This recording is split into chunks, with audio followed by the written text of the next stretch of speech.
UP के जनपद चंबल में हयात नगर थाना प्रभारी संजीव कुमार सोमवार टीम के द्वारा बीडी इंटर कॉलेज में भारत के 3 नए कानून, भारतीय न्याय संहिता, भारतीय नागरिक सुरक्षा संहिता, भारतीय सुरक्षा अधिनियम के बारे में जागरूकता अभियान चलाया गया है, जिसमें महिला संबंधित अपराध, चैन स्नैचिंग और लूट, चोरी और प्रतिदिन बढ़ रहे साइबर अपराध के संबंध में बच्चों को जागरूक किया गया तथा निबंध प्रतियोगिता का आयोजन किया गया। साइबर अपराध के हेल्पलाइन नंबर 1930 के बारे में बताया गया। पोर्टल पर cyber crime government in India के बारे में बताया गया। संभल में हयात नगर थाना प्रभारी संजीव कुमार सोमवार टीम के द्वारा उम्मेद राय इंटर कॉलेज सराय तरीन में भारत के 3 नए कानून, भारतीय न्याय संहिता, भारतीय नागरिक सुरक्षा संहिता, भारतीय सुरक्षा अधिनियम के बारे में जागरूकता अभियान चलाया गया, जिसमें महिला संबंधित अपराध, चैन स्नैचिंग, लूट लुटेरी और प्रतिदिन बढ़ रहे साइबर क्राइम के संबंध में बच्चों को जागरूक किया गया तथा निबंध प्रतियोगिता का आयोजन किया गया।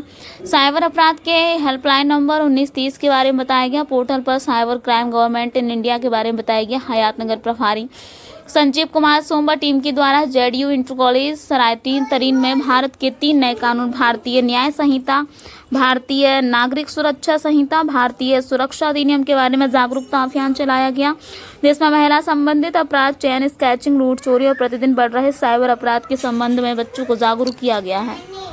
हेल्पलाइन नंबर 1930 के बारे में बताया गया। पोर्टल पर साइबर क्राइम गवर्नमेंट इंडिया के बारे में बताया गया।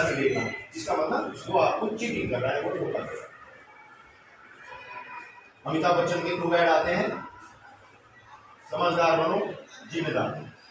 तो सरकार को लगा हो सकता सजा कम है इसलिए अपराध हो रहे हैं, तो कुछ सजा बढ़ाई गई। किस अपराध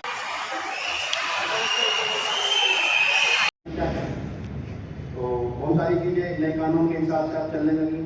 बहुत सारे बड़ा आप लोग जानते होंगे कि पहले यदि हमने कोई मुकदमा कहीं लिखवा दिया तो थोड़ा सा आपको ध्यान रखना पड़ेगा कि यदि कोई गवर्नमेंट की संस्था आपसे आपकी कोई जानकारी चाहती है तो पूरे लिंक के बाद जी बना होगा। जी होता है जैसे जैसे टाइम चेंज होता है कुछ नई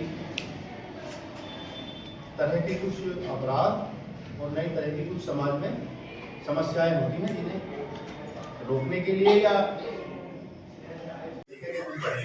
कोई आदमी रास्ते चलता वो हमसे ज्यादा पढ़े लिखे नहीं होते जब तक है, लेकिन वो अपना दिमाग लगा रहे हैं इसमें। हम लोग उनके झांसे में आ जाते हैं। क्यों आ जाते हैं? वही नहीं, ये हमेशा दिमाग में रखो, हम ज्यादा बुद्धिमान है उस आदमी से प्रूव करने का प्रयास करें। आशा करता हूँ आप सब बच्चे इस बात से सहमत होंगे और ध्यान रखेंगे अपने माँ बाप को, अपने परिवार को, जहाँ जहाँ हम जाते हैं इन सब चीज़ों को अपने व्यवहार में लाएं, किसी के गलत उसमें ना आए, कभी भी किसी की गलत चीज़ों के चक्कर में ना आए। कोई भी दिक्कत, कोई समस्या आती है 112 नंबर हमारी है, आप कभी भी किसी समय कॉल करें, हम 24 घंटे मिलते हैं। थाने के गेट पे आपको कोई गेट नहीं लगा मिलता है, केवल गेट बनता है। गवर्नमेंट की तरफ से कुछ गाइडलाइंस आई हैं आप बच्चों को जागरूक करने के लिए। हमारी बेटियाँ भी हैं, आप हमारे बच्चे था क्या, देश आज़ाद हुआ उससे पहले हमारे कानून बनाए गए अंग्रेजों के द्वारा। उस समय की जो परिस्थितियाँ रही होंगी कानून उस हिसाब से बने। आज जैसे जैसे समाज बदल रहा है, नए कानूनों की हमें आवश्यकता पड़ी कि उस टाइम की, आज से यदि 100 साल 150 साल पहले की जो परिस्थितियां थी वो कुछ और थी। उस समय अपराध कुछ और हुआ करते थे।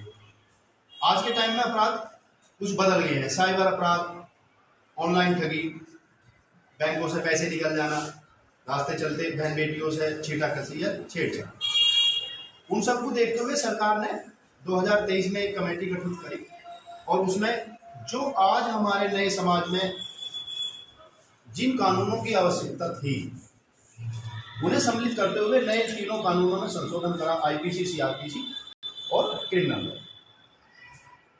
इनमें संशोधन करे गए और वे नई चीजें उसमें ऐड करी गई कि जिनकी हमारे समाज को आज आवश्यकता थी। छोटे बच्चों से आप थोड़ा सा वुमेन्स एक्ट थी,